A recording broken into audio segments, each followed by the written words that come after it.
আল্লাহ রাব্বুল আলামিন এত ভালোবেসেছেন যে নবীকে আল্লাহ রাব্বুল আলামিন এই দুনিয়ার জমিন থেকে ফেরেশতাদের মাধ্যমে দাওয়াত করে বুরাকে আরোহণ করাইয়া এই যে চাঁদ এখন উদিত হইছে, এই চাঁদের নাম হলো রজবের চাঁদ। কিসের চাঁদ? রজবের চাঁদ। এই রজবের পরেই শাবানের চাঁদ, শাবানের পরেই মাহে রমজান, রমজানের চাঁদ। এই রজবের চাঁদে আল্লাহ পাক আমার নবীকে দাওয়াত করে সপ্তম আকাশ পাড়ি দিয়া তার উপরে একটা জায়গা আছে, ওই জায়গার নাম হলো সিদরাতুল মুনতাহা। ওইখানে একটা গাছ আছে, বড়ই গাছ। কিসের গাছ? বড়ই গাছ। ওই বড়ই গাছের ওই পর্যন্ত ফেরেশতারা যাইতে পারে, তার উপরে যাইতে পারে না। তার উপরে যে জায়গা, ওই জায়গার নাম হলো নূরের জগৎ। জোরে কোন আল্লাহু আকবার। কিসের জগৎ? নূরের জগৎ। ওই নূরের ৭০,০০০ নূরের পর্দা পাড়ি দিয়া তার উপরে আমার আল্লাহ আরশ বানাইছে, আমার আল্লাহর সিংহাসন বানাইছে। জোরে কোন সুবহানাল্লাহ। ৭০,০০০ নূরের পর্দা পাড়ি দিয়া তারপরে আল্লাহর আরশ, আল্লাহর সিংহাসন, আল্লাহ পাকের সিংহাসনের উপরে কাবা কাউসাইন, তার উপরে লাউহে মাহফুজ সংরক্ষিত ফলক, কোরআন শরীফের বাড়ি যেখানে, ওইখানে সংরক্ষিত ফলক। তারপর আমার আল্লাহ আমার নবীকে, তার হাবিবকে আল্লাহ পাক তার নিকটবর্তী করেছিলেন। জোরে কোন আল্লাহু আকবার। আল্লাহ রাব্বুল আলামিন পবিত্র কুরআনুল কারীমের ভিতরে ঘোষণা করেন, লা তারকাবুন্না তবাকান আন তবাক। আল্লাহ রাব্বুল আলামিন বলেন, ও দুনিয়ার মানুষ, তোমাদেরকে এক অবস্থান থেকে অন্য অবস্থানে পৌঁছিতে হবে। জোরে কোন মারহাবা। এক অবস্থান থেকে অন্য অবস্থানে যাইতে হবে। কার কথা? আল্লাহ পাকের কথা। আপনারা তো মায়ের পেট থেকেই এখন যে অবস্থানে আসুন, এই অবস্থানে আসিলে আমরা কি এই অবস্থানে ছিলাম? মায়ের পেট থেকে যখন দুনিয়ার জমিনে আসলাম তখন শিশু বাচ্চা ছিলাম, সেখান থেকে আস্তে আস্তে কিশোর হলাম, এতটুকু বয়স হলো কিশোর। তারপরে আমার যৌবন আসলো, দাড়ি মুখ ছিল না, দাড়ি মুখ হইল। তাহলে শিশু থেকে আরেক অবস্থানে আমি পৌঁছে গেলাম, কথা ঠিক কিনা? আবার বিবাহ শাদী করলাম, বাচ্চা কাচ্চা হলো। আস্তে আস্তে এখন আমার চোখে পাওয়া ইশাকে যে কানে কম শুনি, আমার শরীরের শক্তি আগের মতো নাই। এখন আমি বার্ধক্যে পৌঁছে গেছি। তাহলে আল্লাহ পাক যে বললেন তোমাদেরকে এক অবস্থান থেকে অন্য অবস্থানে যাইতে হবে, আমরা এক অবস্থান থেকে অন্য অবস্থানে কি পৌঁছেছি না? পৌঁছেছি। আবার কয়েকদিন পরেই দেখা যাবে আমাদের ভিতর থেকে কেউ নাই। কুল্লু নাফসির যায়কাতুল মাউত সুম্মা ইলাইনা তুরজাউন। আমাদেরকে কবরের যাত্রী হতে হবে, কথা ঠিক কিনা? কবরের যাত্রী হতে হবে।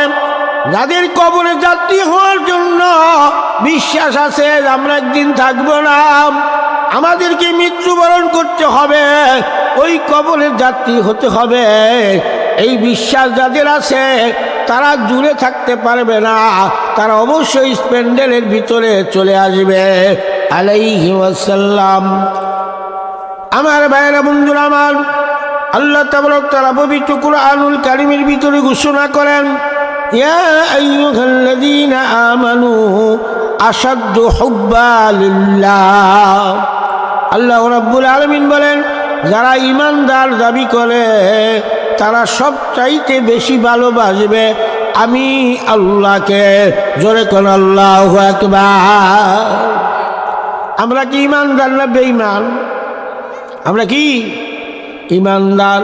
আল্লাহ পাক বলেন যারা ঈমানদার হবে তারা আমি আল্লাহকেই ভালোবাসবে।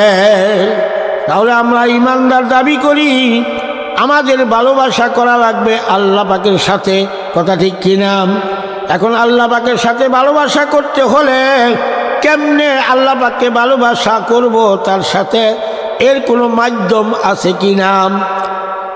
আল্লাহ রাব্বুল আলামিনের তরফ থেকে এই দুনিয়ার মানুষকে বোঝানোর জন্য আল্লাহ পাক একটা মাধ্যম পাঠাইলেন, তার হাবিবকে, তার নবীকে।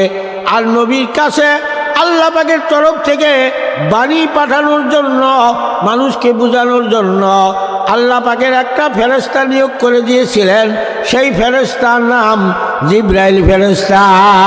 কি ফেরেশতা? জিবরাইল ফেরেশতা। তার মাধ্যমে আকাশ থেকে আল্লাহ রাব্বুল আলামিনের ওহী নিয়া, কোরআনের বাণী নিয়া আমার নবীর কাছে আসতো। জোরে কোন আল্লাহু আকবার। তাহলে সরাসরি আল্লাহ পাক ডাইরেক্ট আমার নবীর কাছে পাঠায় নাই, একটা মাধ্যমে পাঠাইছে। সেই মাধ্যমের নাম হলো জিবরাইল আলাইহিস সালাতু ওয়াস সালাম। কথা ঠিক কিনা?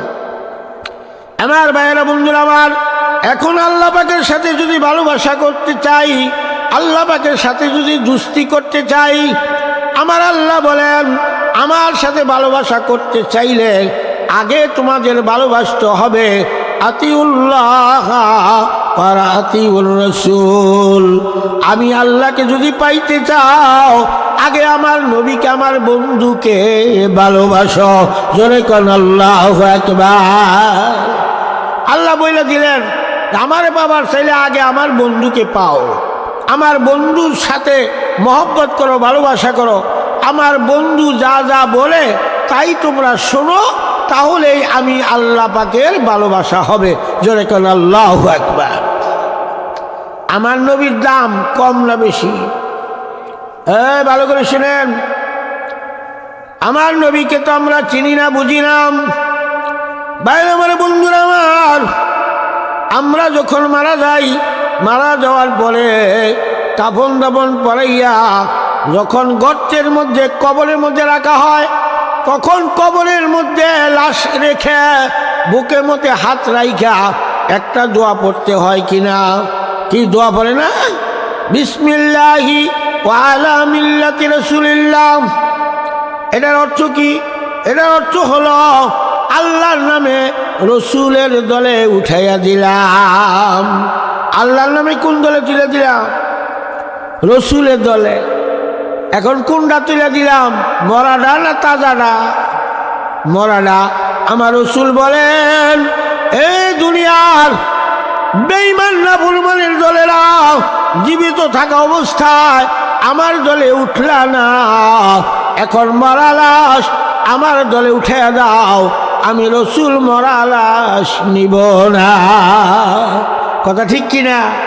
এখন কি মরিয়াই রসুলের দলে উঠতে চান না জীবিত অবস্থায়? জীবিত অবস্থায় যদি রসুলের দলে উঠতে চাই, তাহলে আমার রসুলের রঙে রঙ্গিত হওয়া লাগবে। কথা ঠিক কিনা? আল্লাহ পাক পবিত্র কুরআনুল কারীমের ভিতরে ঘোষণা করেন সিবগতুল্লাহি ওয়া সিবগত রাসূল।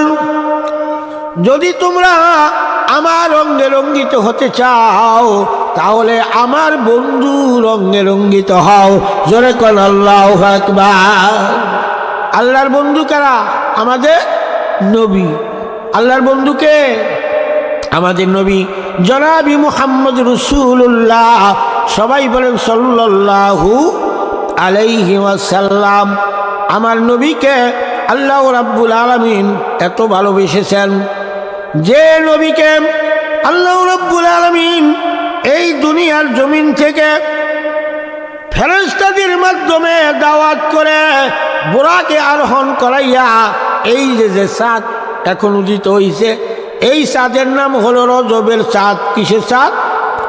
রজবের চাঁদ। এই রজবের পরেই শাবানের চাঁদ, শাবানের পরেই মাহে রমজান, রমজানের চাঁদ। এই রজবের চাঁদে আল্লাহ পাক আমার নবীকে দাওয়াত করে সপ্তম আকাশ পাড়ি দিয়া তার উপরে একটা জায়গা আছে, ওই জায়গার নাম হলো সিদরাতুল মুনতাহা। ওইখানে একটা গাছ আছে, বড়ই গাছ। কিসের গাছ? বড়ই গাছ। ওই বড়ই গাছের ওই পর্যন্ত ফেরেশতারা যাইতে পারে, তার উপরে যাইতে পারে না। তার উপরে যে জায়গা, ওই জায়গার নাম হলো নূরের জগৎ। জোরে কোন আল্লাহু আকবার। কিসের জগৎ? নূরের জগৎ। ওই নূরের 70,000 নূরের পর্দা পাড়ি দিয়া তার উপরে আমার আল্লাহ আরশ বানাইছে, আমার আল্লাহর সিংহাসন বানাইছে। জোরে কোন সুবহানাল্লাহ। 70,000 নূরের পর্দা পাড়ি দিয়া তারপরে আল্লাহর আরশ, আল্লাহর সিংহাসন, আল্লাহ পাকের সিংহাসনের উপরে কাবা কাউসাইন, তার উপরে লাউহে মাহফুজ সংরক্ষিত ফলক, কোরআন শরীফের বাড়ি যেখানে, ওইখানে সংরক্ষিত ফলক। তারপর আমার আল্লাহ আমার নবীকে, তার হাবিবকে আল্লাহ পাক তার নিকটবর্তী করেছিলেন। জোরে কোন আল্লাহু আকবার। অন্য কোন নবী পয়গম্বর আল্লাহ পাকের কাছে এত নিকটে যাইতে পারে নাই, এই দুনিয়া থেকে ঊর্ধ্ব জগতে যাইতে পারে নাই। আমার নবীকে শুধু আল্লাহ পাক দাওয়াত করে এত উচ্চে আরোহণ করাইছেন। আমার ভাইয়েরা, বন্ধুরা, মা বোনের আমার, এই মেরাজের রাত, মেরাজের চাঁদ, এই চাঁদে আল্লাহ পাক সুবহানাল্লাযী আসরা বিআবদিহি লাইলাম মিনাল মাসজিদিল হারাম ইলাল মাসজিদিল আকসা সুম্মা মিনহু সামাওয়াতিল উলা। জোরে কোন আল্লাহু আকবার। আল্লাহ রাব্বুল আলামিন বলেন, আমি আল্লাহ পাক আমার বন্ধুকে এই প্রথম আসমান থেকে উঠাইয়া ঊর্ধ্ব আকাশ আমি আল্লাহ গমন করাইছি, বেহেশত দোজখ দেখাইছি, আমার আরশ কুরসি দেখাইছি, লাউহে মাহফুজ দেখাইছি, আমার বন্ধুকে সব দেখাইয়া আল্লাহ রাব্বুল আলামিন বলছিলেন আমার নবীকে, ইয়া রাসূলুল্লাহ, ইয়া হাবিবাল্লাহ, আমি আপনাকে আর দুনিয়ায় যাইতে দিব না। তাহলে আমার নবীকে আল্লাহ ভালোবাসে নাই? কথা কয় নাকি? ভালোবাসে নাই? আল্লাহ যখন বলতেছে, ইয়া রাসূলুল্লাহ, হে আমার বন্ধু, হে আমার দোস্ত, আপনাকে আর দুনিয়ায় যাইতে দিব না, আপনি আমার কাছেই থাকবেন। আল্লাহ রসুল বলেন, ও মাবুদ মাওলা, আপনি আমার জন্য দুনিয়ার কুল কায়নাত যদি বানিয়ে থাকেন, আর দুনিয়ার জমিনে আমার উম্মত রেখে আমি ঊর্ধ্ব আকাশে এসেছি, আমার উম্মতকে রেখে আমি আল্লাহ আপনার সাথে থাকতে পারবো না। জোরে কোন সুবহানাল্লাহ। তাহলে আমাদের জন্য আল্লাহ রসুল আর আল্লাহ পাকের কাছে যাইয়াও তার উম্মতকে বলে নাই। আমাদেরকে বলছে? বলে নাই। তখন বলছিলেন যে, হে মাবুদ মাওলা, আমি দুনিয়ার জমিনে আমার উম্মত রেখে আমি নবী আপনার কাছে থাকবো না, আমার উম্মতকে আমি এতিম করতে পারবো না, আমি দুনিয়ায় চলে যাব। আল্লাহ রাব্বুল আলামিন আমার নবীকে আর আটকায় নাই। আল্লাহ আমার নবী আবার ঊর্ধ্ব আকাশ থেকে দুনিয়ার জমিনে আসছেন। জোরে কোন আল্লাহু আকবার। এই চাঁদে লাইলাম মিনাল মসজিদ, লাইলাম শব্দের তো রাত্রে। আমার নবী কি রাত্রে গেছিলেন না দিনে গেছিল? এই ঊর্ধ্ব আকাশে রাত্রে গেছে না দিনে গেছে? আল্লাহ পাক বলছেন, লাইলাম মিনাল মসজিদিল হারাম ইলাল মসজিদিল আকসা, আমার বন্ধুকে আমি রাত্রির বেলায় আমার কাছে নিয়ে আসছিলাম। জোরে কোন সুবহানাল্লাহ। আমার ভাইয়েরা, বন্ধুরা আমার, সেই নবী বলেন, সেই নবীকে ওই কবরে আমাদেরকে যখন দাফন করা হয়, ওই সময় কবরে হাত রাইখা বলতে হয়, বিসমিল্লাহি ওয়া আলা মিল্লাতি রাসূলিল্লাহ। ও রসুল কি কবরেও আছে কিনা? আমার নবী কি কবরে আছে না নাই? কবরেও তাকে বলতে হয়। আবার আমরা দাফন কাফন শেষ করে যখন চলে আসি কবরের কাছ থেকে, তখন মুনকার আর নকির দুইটা ফেরেশতা কবরে আসে, আইসা প্রশ্ন করে কবরবাসীকে, মার রব্বুকা, তোমার রবকে? ওয়ামান দিনুকা, তোমার ধর্মের নাম কি? ওয়ামান নবীকা, তোমার নবীর নাম কি?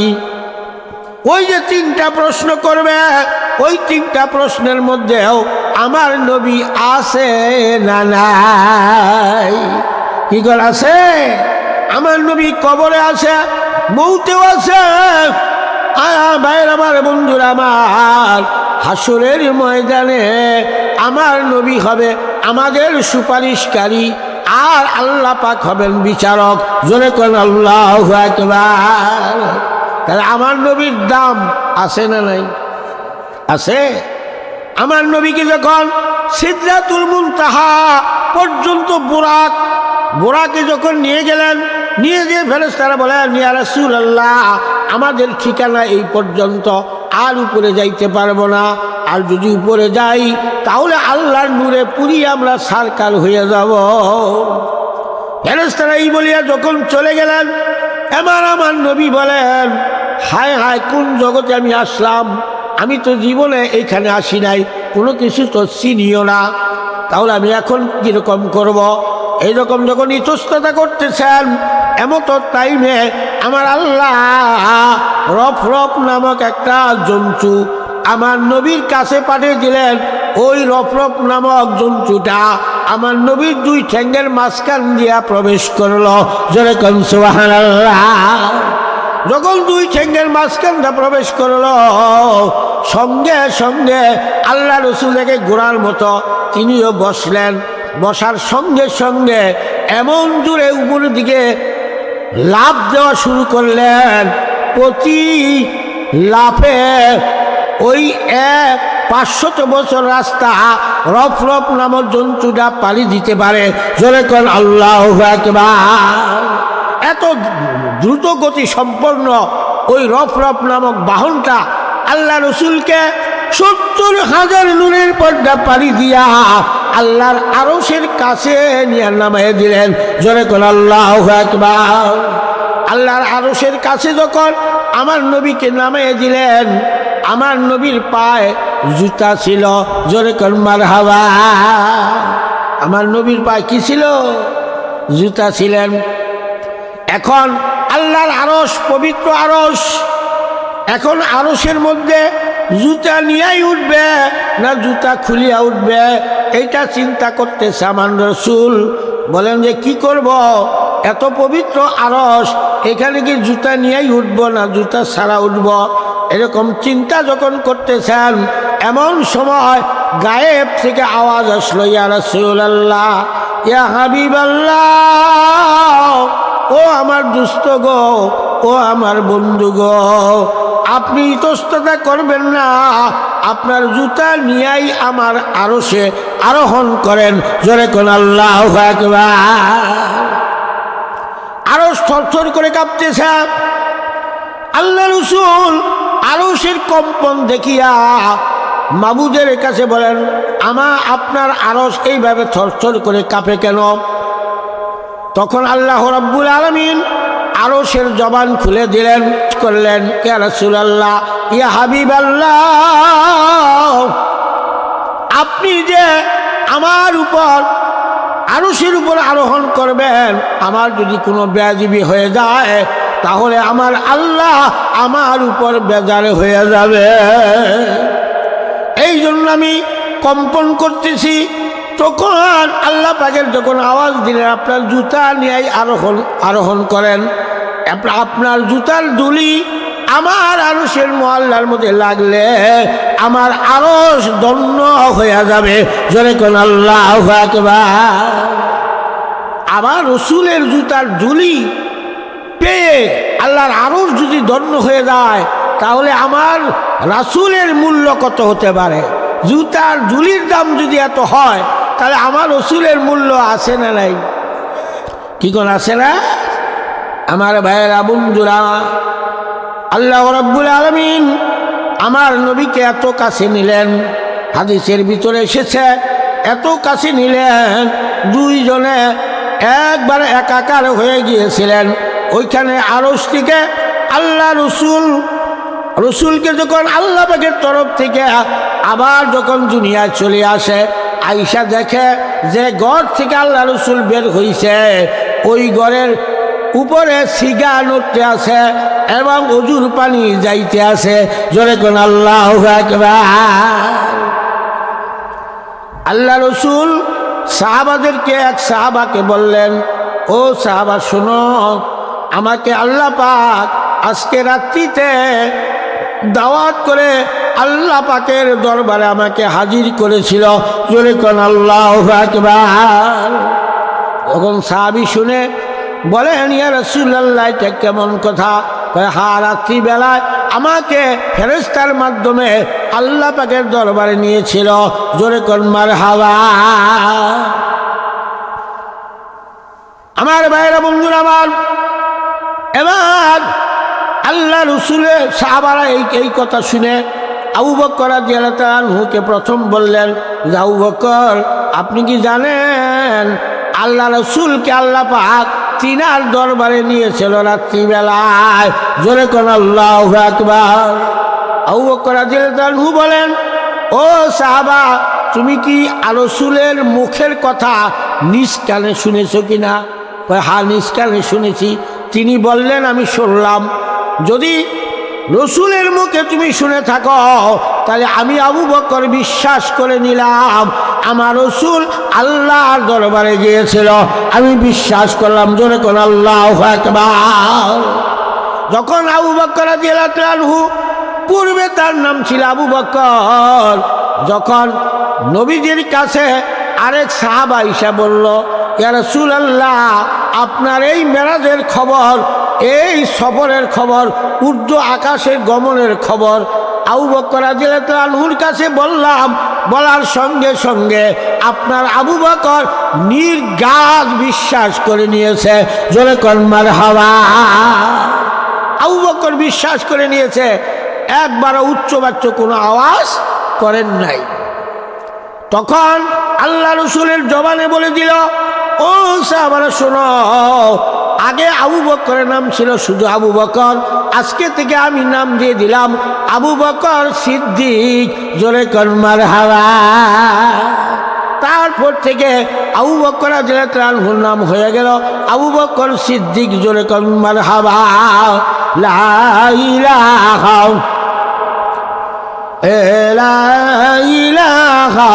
ইল্লাল্লাহ, লা ইলাহা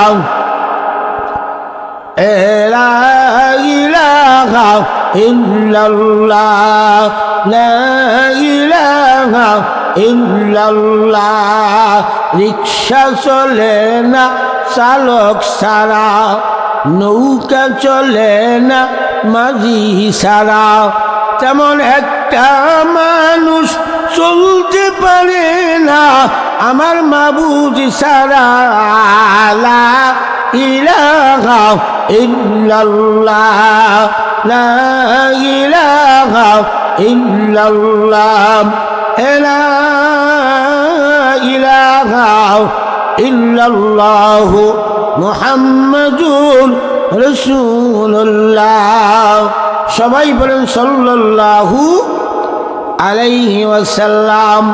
আমার ভাইরা, বন্ধুরা আমার নবীর পাওয়ার আছে না নাই? আমার নবীর মূল্য আছে না নাই? আমার আল্লাহ বলেন, ইন্নাকা লাআলা খুলুকিন আযীম। আল্লাহ রাব্বুল আলামিন বলেন, আমার নবীকে, আমার বন্ধুকে উত্তম চরিত্র দিয়ে আমি সৃষ্টি করেছি। জোরে কোন মারহাবা। আল্লাহ পাক যদি আমার নবী সম্পর্কে সার্টিফিকেট দিয়ে দেয়, আরো কারো সার্টিফিকেট দরকার আছে? কোনো দরকার নাই। আমার ভাইয়েরা, বন্ধুরা আমার, আল্লাহ রসুলের কাছে জিবরাইল আমিন ফেরেশতা ওহী নিয়া বারবার আমার নবীর কাছে আসতো। একদিন আল্লাহ রসুলের কাছে জিবরাইল ফেরেশতা যখন আসলেন, আসার পর আল্লাহ রসুল জিবরাইলকে নাম ধরে ডাক দিছে, জিবরাইল এদিকে আসো। জিবরাইলের যখন নাম ধরে ডাক দিছে, জিবরাইল আলাইহিস সালাম রাগে ফায়া, এই পেশকা নবী সেদিন আসলো, আর 1 লক্ষ মতান্তরে 2,24,000 পয়গম্বর, নবী পয়গম্বর কত বছর আগে থেকে আসতেছে, আর প্রত্যেকটা নবীর কাছে আমি ওহী নিয়া আল্লাহর তরফ থেকে আসতাম। আমার বয়স কত, আর এই নবী আসলো সেই দিন, আর আমার নাম ধরে রাগ দিছে। তখন মনে মনে রাগ করছে। কেউ যদি কারো উপর রাগ করে তখন তার চেহারা দেখে কিন্তু বোঝা যায় এই লোকটা রাগ করছে, কথা ঠিক কিনা। তখন জিবরাইল আমিনের চেহারার দিকে আমার রাসূল তাকাইয়া দেখে যে তার চোখটা লাল দেখা যায়, মুখের অবস্থা অন্যরকম। তখন আল্লাহ রাসূল বুঝতে পেরেছে যে জিবরাইল আমার উপর বেজার হইছে, রাগ করছে। তখন জিবরাইল আমিনকে বুঝায় আমার নবী জনাবি মুহাম্মদ রাসূলুল্লাহ, সবাই বলেন সাল্লাল্লাহু আলাইহি ওয়াসাল্লাম। আমার নবী বলেন, ও ভাই জিবরাইল শোনো, কাছে আসছে। এবার বলছে, শোনো, তুমি সৃষ্টি হওয়ার পরে তুমি কি দেখছো? আল্লাহ রাসূল জিজ্ঞেস করেন, জিবরাইল তুমি সৃষ্টি হওয়ার পরে তুমি কি দেখছো? জিবরাইল আমিন বলেন, আমি সৃষ্টি হওয়ার পরে দেখেছি পূর্ব আকাশে জলজল করে একটা নক্ষত্র জ্বলছে। তখন বলছে আল্লাহ রাসূল বলেন, জিবরাইল ওই নক্ষত্রটা ওই তারকাটা কতদিন তুমি দেখেছ? এবার জিবরাইল আমিন বলেন, ওই তারকাটা আমি ৭০,০০০ বছর দেখেছি। জোরে কোন মারহাবা। কয় হাজার বছর? ৭০,০০০ বছর পূর্ব আকাশে ওই তারকাটা নক্ষত্রটা দেখেছে। এবার জিবরাইল আমিনকে লক্ষ্য করে আমার রাসূল বলেন, কয় ভাই জিবরাইল, এবার তুমি বলো, তুমি বড় না ওই তারকাটা বড়? জিবরাইল আমিন বলেন, আমি যেহেতু সৃষ্টি হইয়াই পূর্ব আকাশে ওই তারকাটা দেখেছি, তাহলে অবশ্যই ওই তারকায় আমার চেয়ে বয়সে বড়, কথা ঠিক কিনা। এবার জিবরাইল আমিনকে লক্ষ্য করে আমার রাসূল বলেন, ও ভাই জিবরাইল, তুমি যে ৭০,০০০ বছর এই তারকাটা দেখলাম, আমি দুনিয়ায় আসার পর ওই তারকাটা আরো দেখছনি? এবার জিবরাইল আমিন বলেন, ইয়া রাসূলুল্লাহ, ইয়া হাবিবাল্লাহ, আপনি দুনিয়ায় আসার পর ওই তারকাটা আর আমি দেখি নাই। তো দেখো না? না। তাহলে এখন যদি তুমি ওইটা দেখো, তুমি চিনতে পারবা কিনা? ৭০,০০০ বছর যে তারকাটা দেখছে, এইটা তো আর বলে নাই, এখন দেখলে চিনতে পারবো না? এবার জিবরাইল আমিন বলেন, অবশ্যই আমি যদি এখন দেখি তাহলে চিনতে পারবো। এবার আল্লাহ রাসূল বলেন, পিঠ থেকে কাপড়টা জুব্বাটা উঠাইয়া এবার জিবরাইল আমিনকে বলেন, ভাই জিবরাইল দেখো তো এই তারকাটা পূর্ব আকাশে তুমি দেখেছো কিনা? জোরে কোন মারহাবা। এবার জিবরাইল আমিন লক্ষ্য করে দেখিয়াই সঙ্গে সঙ্গে জিবরাইল আমিনের মুখ লজ্জিত হয়ে গেল। এবার জিবরাইল বুঝতে পারলো। এবার নবীজি বলেন, যে তারকাটা তুমি পূর্ব আকাশে দেখেছ ওই তারকাটাই ছিলাম আমি, নবী মুহাম্মদ রাসূলুল্লাহ। সবাই বলেন সাল্লাল্লাহু আলাইহি ওয়াসাল্লাম। এবার তুমি বলো, তুমি বড় না ওই তারকাটা বড়? এবার জিবরাইল আমিন লজ্জিত হলেন, অপমানিত হলেন। এবার বললেন, ইয়া রাসূলুল্লাহ, আমার ভুল বেয়াদবি মাফ করবেন, আমি বুঝতে পারি নাই। তখন জিবরাইল আমিনকে লক্ষ্য করে আমার রাসূল বলেন যে সৃষ্টিতে সর্বপ্রথম আমি মুহাম্মদ, আমাকে প্রেরণ করেছে সবার শেষে। জোরে কোন আল্লাহু আকবার। আল্লাহ আমার নবী সৃষ্টিতে প্রথম, প্রেরণে শেষ, কথা ঠিক কিনা? আমার ভাইরা বন্ধুরা আমার, আল্লাহ রাসূলকে এবার জিবরাইল আমিনকে লক্ষ্য করে আল্লাহ রাসূল বলেন, ভাই জিবরাইল, এবার তোমাকে আমি একটা প্রশ্ন করি। কয় ঠিক আছে বলেন। কয় মানুষের জন্য, আমার উম্মতের জন্য আল্লাহ যে জান্নাত বানাইছে ওই জান্নাত কি তুমি দেখছো? তখন জিবরাইল আমিন বলেন, ইয়া রাসূলুল্লাহ, আমি শুধু আকাশে যাই, আল্লাহ পাকের তরফ থেকে সংবাদ নিয়ে আসি, আবার যাই আবার আসি, এইটাই আমার কাজ, এটাই আমার ডিউটি। কিন্তু আমি তো জান্নাত কোনো দিনই দেখি নাই। দেখো না? না। তোমার কি দেখবার মনে চায় না? তখন জিবরাইল আমিন বলেন, ইয়া রাসূলুল্লাহ, আমার দেখবার মনে চাইলেই কি হবে? আল্লাহ পাক কি আমাকে দেখতে দিবে? তুমি যদি আল্লাহ পাকের কাছ থেকে অনুমতি আনতে পারো তাহলে আমি তোমাকে আল্লাহর জান্নাত দেখাবো। জোরে কোন সুবহানাল্লাহ। আল্লাহু মুহাম্মাদুর রাসূলুল্লাহ। সবাই বলেন সাল্লাল্লাহু আলাইহি ওয়াসাল্লাম। বেজার হইতেছে কি? ভালো লাগতেছে? এই যারা বাজারে বইয়েছে তুমি খুব তিতা লাগতেছে না? তোমার বাপ দাদা 14 গোষ্ঠী মিলা এগুলা মানে আগেই শিখাই দিছে। এগুলা শিখতে কষ্ট করা লাগে না? 18 বছর পর্যন্ত লেখাপড়া করা লাগছে, রাত জায়গা জায়গা কিতাবাদি পড়া লাগছে, ঘাটা লাগছে। আর মাংনা বয়ে বয়ে শুনবা, শিখবা, তাতেই তোমার চুলকায়, শরীর চুলকায়। কি কথা ঠিক কিনা? আমার ভাইয়েরা, বন্ধুরা আমার, আদ-দীনুল মাজলিসু রিয়াদিল জান্নাহ। আল্লাহ রাসূল বলেন ধর্মীয় মাহফিল হলো বেহেশতের বাগান। জোরে কোন আল্লাহু আকবার। ধর্মীয় মাহফিল কিসের বাগান? বেহেশতের বাগান। আল্লাহ রাসূল ঘোষণা করেন, আমার কোনো বান্দা যখন বাড়ি থেকে বের হইয়া ধর্মীয় মাহফিলের ভিতরে যখন প্রবেশ করে, তার আমলনামায় কমসে কম আমি 50 লক্ষ নেকি লিখে দেই। জোরে কোন আল্লাহু আকবার। কত লক্ষ? 50 লক্ষ নেকি পাওয়া যায়। জোরে কোন মারহাবা। কয় হুজুর এত সব ছুবু কোনো? আমাকে তো পাবি নাই, খালি সব। রাস্তা দিয়া চলায় ফেরায় কথায় বার্তায় আমরা খালি সত্য কথা বলি। কি আছে রে নাই? এরকম মানুষ দুনিয়া আছে? আমার ভাইয়েরা, বন্ধুরা আমার, ওই যে আমি বলতেছিলাম, আমার রাসূল আল্লাহ পাকের তরফ থেকে যখন দুনিয়ার জমিনে আইসা, ওখান থেকে আইসা যখন সাহাবা থেকে বললেন, ও সাহাবারা, আমাকে আল্লাহ পাক বেহেশত দেখাইছে, দুজক দেখাইছে, আরশ কুরসি দেখাইছে। এবার ওই জন্য জিবরাইলকে প্রশ্ন করেছেন আমার রাসূল যে, ভাই জিবরাইল, তুমি কি আমার উম্মতের জন্য, দুনিয়ার ইমানদারদের জন্য যে জান্নাত বানাইছে আল্লাহ পাক, ওই জান্নাত কি তুমি দেখছো? কয় না, দেখি নাই। কয় তাহলে দেখবার মনে চায় না? কয় দেখতে তো মনে চায়। তাহলে আমি কেমনে দেখব? তখন বললেন, আল্লাহ পাকের কাছে তুমি অনুমতি চাও, আর অনুমতি যদি না দেয় আমি সুপারিশ করব। আল্লাহ রাসূল যদি কারোর জন্য সুপারিশ করে সেই দরখাস্ত কবুল হয়। জোরে করে আল্লাহু আকবার।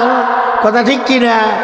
আমার ভাইয়েরা, বন্ধুরা আমার, এবার আল জিবরাইল আমিন আল্লাহ পাকের কাছে বললেন, ইয়া মাবুদ মাওলা, আমি তোমার তোমার বান্দাদের জন্য যে জান্নাত বানাইছ, ওই একটা জান্নাত, সবচাইতে ছোট যে জান্নাত, ওই জান্নাতটা আমি দেখতে চাই। যখন এই কথা বললেন জিবরাইল আমিন, আল্লাহ রাব্বুল আলামিন অনুমতি দিলেন যে যাও, তোমাকে জান্নাত দেখার অনুমতি দিয়া দিলাম। জোরে কোন আল্লাহু আকবার। এবার আল্লাহ রাব্বুল আলামিন জিবরাইল আমিনকে অনুমতি দিয়ে দিলেন, যাও তুমি ছোট জান্নাতটা দেখে আসো। অনুমতি দেওয়া হলো। এবার জিবরাইল আমিন আইসা আমার রাসূলের কাছে বললেন, ইয়া রাসূলুল্লাহ, আল্লাহ পাক অনুমতি দিছে। অনুমতি দিছে? হ্যাঁ। তাহলে যাও, ছোট যে জান্নাত, ওই জান্নাতটাও, জান্নাতটার পরিধি হবে এই দুনিয়ার 10 দুনিয়ার সমান। জোরে কোন আল্লাহু আকবার। এই দুনিয়ার কয় দুনিয়ার সমান? 10 দুনিয়ার সমান হলো সবচেয়ে ছোট যে জান্নাত। এবার ভাইয়েরা, বন্ধুরা আমার, ওই জান্নাতের গেটের দারোয়ান ফেরেশতার নাম হলো রেদওয়ান ফেরেশতা।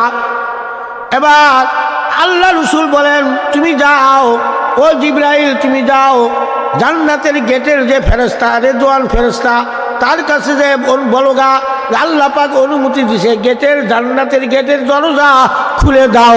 জোরে কোন মারহাবা। এবার জান্নাতের গেটের দরজা যখন খুলে দিল, এবার জিবরাইল আমিন 600 পাখা দেওরে। কত পাখা? জিবরাইল আমিনের কত পাখা? 600 পাখা দিয়ে উড়াল দেয়। এই বিদ্যুৎ যে বেগে চলে, সেকেন্ডে বিদ্যুৎ চলে 1,86,000 মাইল বেগে বিদ্যুৎ চলাচল করে। এই বিদ্যুতের আগে জিবরাইল ফেরেশতা যাইতে পারে, জোরে কনমার হাওয়া। তাহলে জিবরাইলের গতিবেগ এই বিদ্যুতের চাইতে বেশি না কম? জিবরাইলের গতিবেগ বিদ্যুতের চাইতেও বেশি। এবার জিবরাইল আমিন ওই জান্নাতের গেটের দরজা পাড়ি দিয়া এবার উড়াল দিল 600 পাখা দিয়া। কত পাখা? মুখস্থ করে যান, কত পাখা? 600 পাখা দিয়া এই জিবরাইল আমিন উড়াল দিল। 70,000 বছর উড়ল। কত বছর? 70,000 বছর উড়ল। এবার আর গায়ে শক্তি নাই, পাখা লড়াইতে পারে না, হয়রান হয়ে গেছে। এবার জিবরাইল আমিন নিচে নামলো, জোরে কোন আল্লাহু আকবার। 70,000 বছর উইরা নিচে নামছে, ওরা নিয়ে গেছে। নামার পরে এবার জিবরাইল আমিন প্রশ্ন করেন, ইয়া রাসূলুল্লাহ, ইয়া হাবিবাল্লাহ, হুজুর গো, আল্লাহর জান্নাত কত বড় আমি জানি না। আমি জিবরাইল ফেরেশতা 600 পাখা দিয়া উড়াল দিলাম, 70,000 বছর উড়লাম, কিন্তু সীমানা শেষ করতে পারি না। আমি হয়রান হয়ে গেছি, আমি হয়রান হইয়া নিচে নামছি। এবার আল্লাহর পয়গম্বর, আমার নবী, আপনার নবী জনাবি মুহাম্মদ রাসূলুল্লাহ, সবাই বলেন সাল্লাল্লাহু আলাইহি ওয়াসাল্লাম, তিনি জিবরাইল ফেরেশতাকে বলেন, ও ভাই জিবরাইল, তুমি কোন পর্যন্ত নামছ? আমি তো আগা বাসা বুঝি না। কোন পর্যন্ত নামছে? আগা বাসা বুঝি না। বুঝো না? না, ভালো করে লক্ষ্য করো। এবার জিবরাইল আমিন চতুর্দিকে তাকায় দেখে, তার কিছু দূরেই, সে তার চোখ দিয়ে লক্ষ্য করে দেখে কিছু দূরে একটা খাম্বা দেখা যায়। তখন জিবরাইল আমিন বলেন, ইয়া রাসূলুল্লাহ, ইয়া হাবিবাল্লাহ, আমি একটা খাম্বা দেখতেছি, এখন ওই খাম্বাটা কোন জায়গায় এটা তো আমি জানি না। তখন আল্লাহ রাসূল বলেন, ভাই জিবরাইল, তুমি যে খাম্বাটা দেখতেছ, তাহলে ওই জান্নাতের অর্ধেক তুমি আসছ, জোরে কনমার হাওয়া। কোন পর্যন্ত গেছে? অর্ধেক, আরো সামনে আছে। এ হয়রান হয়ে গেছে। এবার জিবরাইল ফেরেশতাকে আল্লাহ রাসূল বলেন, এবার সামন দিকে আগাও। এবার জিবরাইল ফেরেশতা বলেন, ইয়া রাসূলুল্লাহ, আমি আর দেখতে চাই না, আর সামনে যাইতে পারবো না, আমি এমনি হয়রান হয়ে গেছি। এখন আমার তো 70,000 বছর উইরা গিয়া তারপর জান্নাতের গেটে যাইতে হবে, কথা ঠিক কি না? জিবরাইল আমিন ফিরে আসলো। তাহলে বোঝা গেল না ছোট না বড়? কি কন, বড় না? তাহলে ওই জান্নাতে যাওয়ার জন্য রাজি আছি? কথা কয় না, রাজি আছি? আমরা রাজি আছি যারা, তারই তো এই দুনিয়ার জান্নাতের বাগানে আসছে। যারা ওই আখেরাতে জান্নাতে যাওয়া চায় না, কয় আঙ্গ দুনিয়ার জান্নাতে যাওয়াও দরকার নাই। কি সুতন বুঝে ও আমারে বাবা, যেমন কি বা বুঝে, এই বুঝটা দিতেছে। মাকার আল্লাহু মাকারাহু আল্লাহু খায়রুল মাকিরিন। আল্লাহ রাব্বুল আলামিন বলেন, দুনিয়ার জমিনে কিছু মানুষ আছে, পেশি মানুষ, পেশি ক্রিমিনাল পত্তনের মানুষ আছে না গা? পেশি মানুষ আছে, কোনো কিছু জিজ্ঞাসা করলে খালি পেশ মারে, কোনো কিছু করতে বললে উল্টা কথা বলে, পেশ মারে, বেশি বুঝে। আল্লাহ রাব্বুল আলামিন বলেন, বেশি বুঝা ভালো না, সরল সুজা মানুষকে আমি আল্লাহ ভালোবাসি, জোরে কোন আল্লাহু আকবার। ওই আমার নবী আল্লাহ পাকের তরফ থেকে দুনিয়া যখন মেরাজ করে আসলো, আসার পর সাহাবাদেরকে বললেন, ও সাহাবারা, আমি তো আল্লাহর বেহস্ত দুজক দেখিয়া দুনিয়া আসছি, কিন্তু আইসা দেখি অজুর পানি গড়ে যাইতেছে, ঘরের সিগা নড়তে আছে। তখন এই কথা শুনে এক ইহুদি বলতাছে, কয় আব্দুল্লাহর ছেলে মুহাম্মদ আগে ছিল অর্ধেক পাগল, এবার হয়েছে বোর পাগল। কই এত পথ গমন করে আইছে, আল্লাহর কাছে গেছে, আবার আইছে 7 আসমান পাড়ি দিয়া দুনিয়ায় আইছে, আইসা দেখে যে গর্তনে বাইরে গেছে, মাথায় সিগা বাচ্চা, সিগা নড়তি আছে, আবার অজু করে গেছে, অজুর বাড়ি যাইতে আছে। তাই আবার গাঁজা খুরি গল্প আব্দুল্লাহ গোলাম মোহাম্মদ যদি দেয় এই কথা বিশ্বাসযোগ্য, এবার ওরা ভোর পাগল হয়েছে। আমার ভাইয়েরা, বন্ধুরা, আমার নবী জীবনে মিথ্যা কথা বলে নাই, এই জন্য আমার নবীকে কাফেররা নাম দিয়েছিল আলামিন। কথা ঠিক কিনা? আমার নবীর নাম ছিল আলামিন। এবার ওই ইহুদি এই কথা শুনিয়া, এই কথা বইলা বিবির কাছে গেছে, বাড়িতে গেছেন বিবির কাছে, যে বলতেছি, বিবি তুমি একটু মরিচ বাড়ো, আমি জালটা নিয়ে যাই, একটু মাছ মেরে নিয়ে আসি।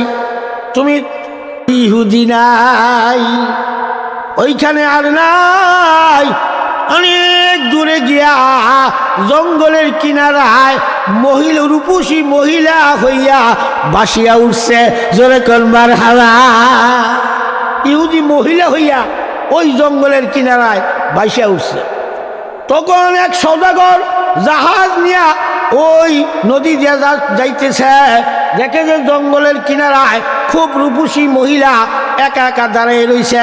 তখন ওই সওদাগর বলে, এত সুন্দর রূপসী মহিলা জীবনেও তো দেখি নাই, এখানে তো কোনো বাড়িঘরও নাই, জঙ্গলের কিনারা দাঁড়িয়ে রয়েছে, এই মহিলাটা উঠাও, উঠে আমার জাহাজের মধ্যে উঠাও, একে নিয়ে যাব, একে আমি বিবাহ করব। ওই মহিলাকে উঠাইয়া তারপরে জাহাজ করিয়া সওদাগরের বাড়িতে নিয়ে আইসা ওই মহিলাকে বিবাহ করছে। জোরে কোন সুবহানাল্লাহ। ওই মহিলারে কি করলো ভালো করে বুঝেন, বিবাহ করলো। এবার ওই সওদাগরের ঘরে ঘর সংসার করিয়া 7 জন সন্তান হয়েছে। কয়জন?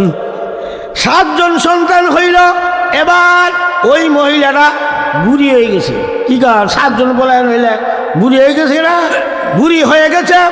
এবার ওই 7 সন্তানের মা এবার বলতেছে, তোমরা বাড়িতে কাজকর্ম করো, আমি একটু নদীর ঘাটে গোসল করে আসি।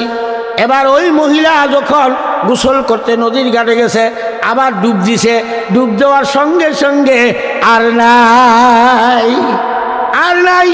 এবার ওই মহিলাটা ওই যে ঘাটে ডুব দিয়া এইখানে আইসা মহিলা হয়েছিল, আবার ওই ঘাটে গিয়া আবার বাসিয়া উঠছে। জোরে কোন সুবহানাল্লাহ।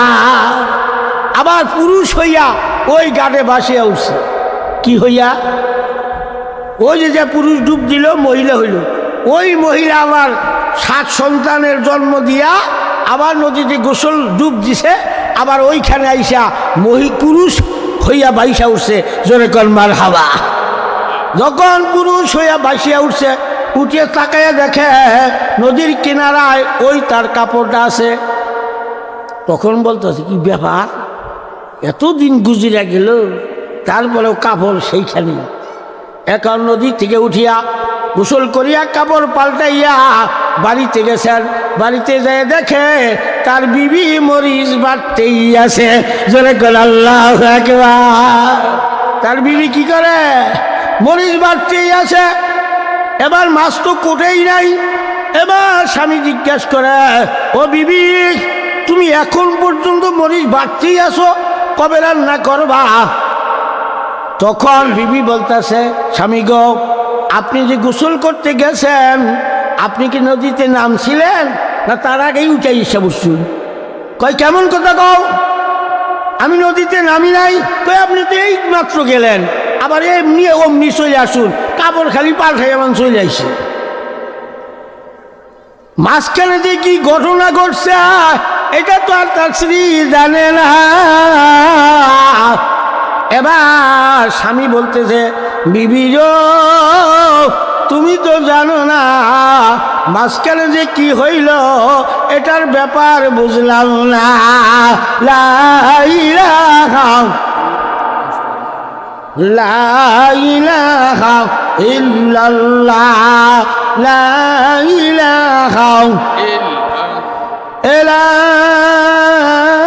ইলাহা ইল্লাল্লাহু মুহাম্মাদুর রাসূলুল্লাহ। সবাই বলেন সাল্লাল্লাহু আলাইহি ওয়াসাল্লাম। তখন বিবির কাছে বলল, বিবি তুমি কি ঘটনা জানো? কই কি ঘটনা? তখন ঘটনা বলল, আমি ডুব দিলাম নদীতে, আমি আর নাই, আমি হইলাম অনেক দূরে গিয়া মহিলা, আমার একটু তুইলা নিয়ে গেল সদাগর, বিবাহ করলো, মাঝখানে বাচ্চা হইল 7টা, আমি বুড়া হয়ে গেছি, আবার আইসা নদীতে ডুব দিছি, আবার ওইখানে আইসা পুরুষ হইয়া বাইসা উঠছি, আইসা কাপড় পরিয়া আমি আইসা দেখি তুমি মরিচ বাড়তি আছো, এখানে ঘটনা কি ব্যাপার বুঝলাম না। তখন বিবি বলে, স্বামী গো তুমি কি শুনেছ ওই আব্দুল্লাহর ছেলে মুহাম্মদ সাল্লাল্লাহু আলাইহি সাল্লাম মুসলমানদের নবী যে মেরাজে গেছিলেন, আল্লাহর সাথে দেখা করে আসছে, আইসা দেখে ওই অজুর পানি করে যাইতে আছে। তুমি যে বলছিলা আব্দুল্লাহর ছেলে মুহাম্মদ আগে ছিল অর্ধেক পাগল, এবার হইছে ভুল পাগল, এই কথা যে তুমি বলছিলা তারই নিশানা আমার আল্লাহ যে করতে পারে এইটাই তোমাকে বুঝাইছে। জোরে কোন মারহাবা। আল্লাহ আল্লাহ আল্লাহু লা ইলাহা হো আল্লাহ আল্লাহ আল্লাহু লা ইলাহা হো আল্লাহ আল্লাহ আল্লাহু লা ইলাহা ইলাহা ইল্লাল্লাহু মুহাম্মাদুর রাসূলুল্লাহ। সবাই বলি সাল্লাল্লাহু আলাইহি ওয়াসাল্লাম।